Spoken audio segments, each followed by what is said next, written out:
দুই যুগ ধরে একটি ট্রাক টার্মিনাল গলার কাঁটা হয়ে আছে রাজধানী পল্লবীবাসীর।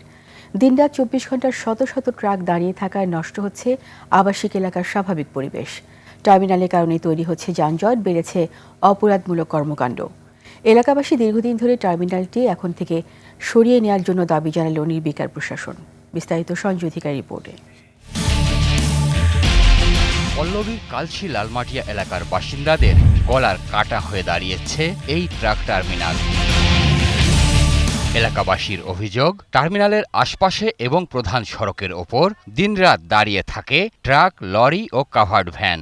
এতে সড়ক সংকুচিত হয়ে পড়ায় সৃষ্টি হয় যানজট। গাড়ি ঘুরাইতে আছে, পার্কিং করতে আছে, একটু জাম লাগতে আছে। এগুলোর কারণে তো যানজট লাগে, স্কুল টাইমটায় জ্যাম লাগে। আবাসিক এলাকার স্বাভাবিক পরিবেশ না থাকায় লোকসানের মুখে পড়েছেন সেখানকার ব্যবসায়ীরা। কাস্টমার আসলে তারাও অনেক রিপোর্ট দিয়ে যে ভাই কিভাবে থাকেন। আমরা যেই স্বপ্ন নিয়ে এই জায়গায় ছিলাম, বর্তমানে স্বপ্ন আমগো ধ্বংস হয়ে গেছে। আমগো দোকানদারি করতে সমস্যা। স্থানীয়দের সুবিধার্থে গড়ে উঠেছে বেসরকারি হাসপাতাল ও ডায়াগনস্টিক সেন্টার, কিন্তু সেগুলোতে যাতায়াতের পথ আটকে থাকে ট্রাক ও পিকআপ। ট্রাকগুলো এমনভাবে রেখে একটা রিক্সা ঢুকতে পারে না। অসুস্থ রোগী আসতে পারে, অভিযোগ করে যে আপনাকে একটা ডায়াগনস্টিক দিয়েছেন, এই জায়গার পরিবেশ ভালো না। স্থানীয়দের অভিযোগ, সন্ধ্যা নামলেই টার্মিনালের বিভিন্ন কোণে আসর বসায় মাদকাসক্তরা। ছেলেপেলেরা এখানে আইসা আড্ডা দেয়, আবার মাদক সেবন করে। অনেক মানুষ আর কি দুর্গন্ধের জ্বালা এখানে থাকতে পারে না। ট্রাক টার্মিনাল সরিয়ে নেওয়ার জন্য বারবার আবেদন জানানো হলেও প্রশাসনের তরফ থেকে কোনো উদ্যোগ নেওয়া হয়নি বলে অভিযোগ